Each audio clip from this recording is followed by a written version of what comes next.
Čo znamená pre mňa etnológia?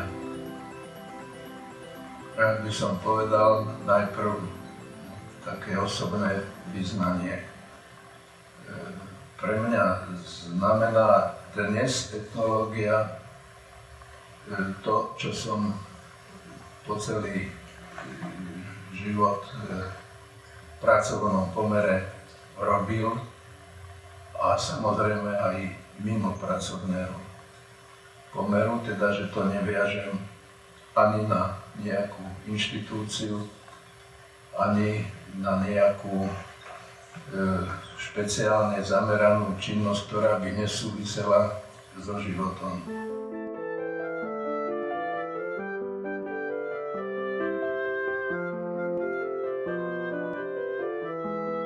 Tou inštitúciou, ktorej som venoval podstatnú časť svojej životnej energie a záujmov, vidím v tom, že som pôsobil na vysokej škole a že som mal možnosť sa stretávať s mladými ľuďmi, so študentami, a to veľmi dlhú dobu, možno tak voľne povedať, polstoročia. Spoznal som svojich kolegov, rovesníkov, svoju generáciu. A to mi pomáhalo orientovať sa rozličnými cestami, spôsobmi v tom, čo som išiel študovať.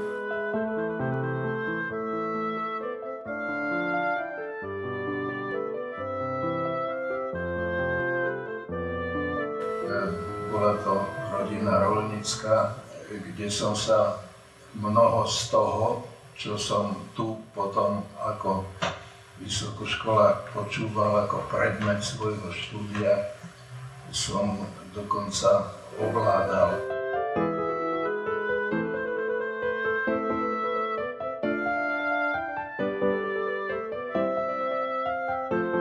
Etnografia alebo etnológia je veľmi dôležitá veda o človeku, o spoločnosti. Je to humanitná vedná disciplína, ktorá má, dovolím si povedať, veľmi významné spoločenské postavenie v dnešnom svete. Rast vedeckého myslenia v rámci našej vedy je taký, ktorý je úmerný jednak dobovým požiadavkám, merané požiadavkami iných národných spoločenstiev a potom konkrétnymi podmienkami, ktoré boli k dispozícii v našom prostredí. U Slovákov bola veľmi dôležitá, že o mnoho vecí, ktoré boli pre iné národy, samozrejme v zmysle nejakých požiadaviek, bolo o ne treba zápasiť. Takže ten dnešný stav na tomto pozadí je taký, že hodnotím slovenskú etnológiu ako vyspelú vednú disciplínu, ktorá sa sformovala do samostatnej vedy veľmi dávno a dokáže sa porovnávať výsledkami i v teoretickej, i metodologickej, i vecnej rovine s etnológiou okolitých stredoeurópskych krajín i v širších súvislostiach.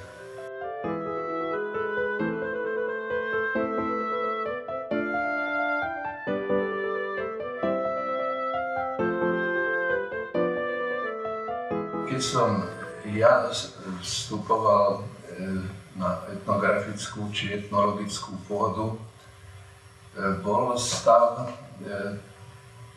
bádania v etnológii u nás na dobrej úrovni. ale podmienky v povojnových rokoch po druhej svetovej vojne neboli hneď také ideálne, aby sa dalo povedať, že všetko bolo zabezpečené, všetko bolo v poriadku. Bol to čas, kedy bezprostredne v tých prvých povojnových rokoch sa veci začali na novo organizovať po každej stránke a tu sa stala veľmi dôležitou otázka rozvoja vysokoškolského štúdia ako podmienky pre zvládnutie úloh, ktoré často v okolitých štátoch, národných kultúrach boli už hlboko rozvinuté a u nás čakali na organizáciu a prípravu ľudí pre takýto výskum, pre teoretické ústavy, pre vysoké školy, pre múzeá, pre výskum, osvetovú prácu. No a to nebolo možné bez toho, že by sa táto veda nepestovala aj v univerzitných podmienkach.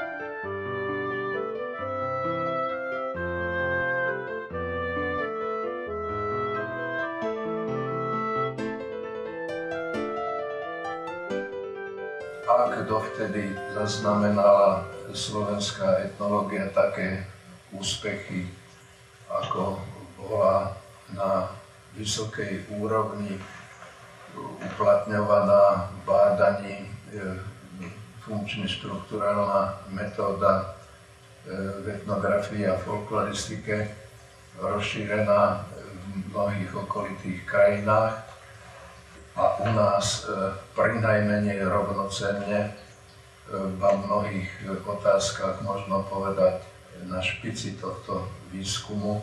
Takto sa stalo, že sa postupne skonsolidoval zbor učiteľov na odbore národopisu. Tento termín sa vtedy najčastejšie používal aj navonok v organizačnej sfére. Katedra sa organizovala v rámci katedry archeológie alebo histórie. V každom prípade bolo to obdobie, ktoré sa zaslúžilo o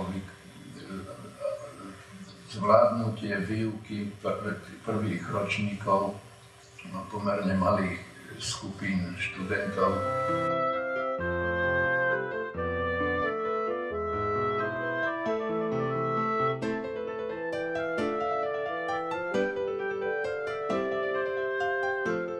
U nás na mnohých miestach bolo treba organizovať postupne veľké výskumy, zbery materiálu.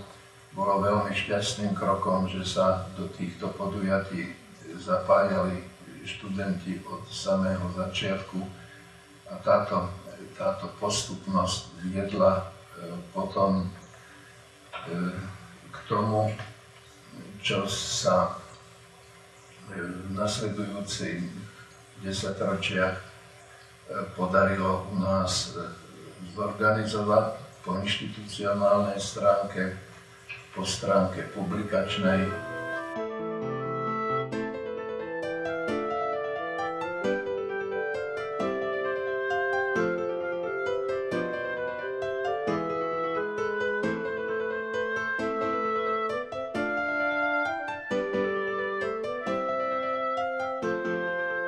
Študoval som aj na gymnáziu tu v Bratislave, na Greslingovej ulici.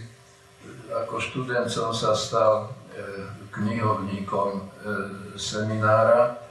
No jednoducho mal som k dispozícii veľkú výhodu, mal som k dispozícii celú knižnicu, ktorú som usporadúval a ktorú som mal v takom rozsahu, ako som o tom ani nemohol snívať. Ja som takto ostal na Filozofickej fakulte, pričom som sa zameriaval na 3 také oblasti. Na oblasť dejín tejto našej vednej disciplíny. Aj diplomovú prácu som písal na túto tému. Oponentom mi bol profesor Pišút, čo som považoval priam za akési vyznamenanie. A ostal som aj pri tomto záujme. Druhá taká oblasť, pri tých výskumoch, ktoré sme absolvovali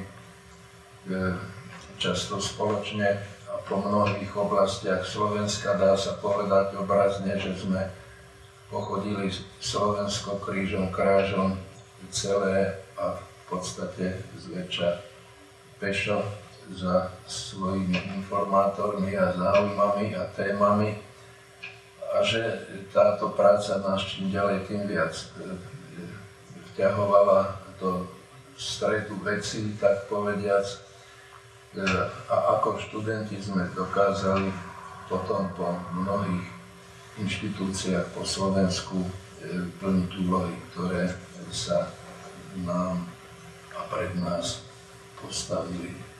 Etnológia je veda, ktorá sa zaoberá ľudovou kultúrou, predmet bádania, ktorý má spoločný základ pri výskume života a kultúry mnohých iných susedných a často aj veľmi vzdialených národov.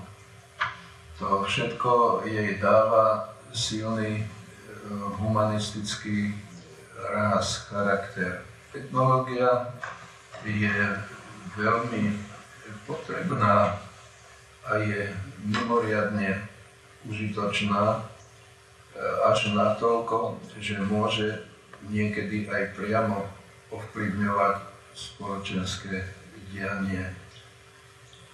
Predovšetkým tým, že nesie so sebou mravné, etické, silné posolstvo, obsah, hodnoty,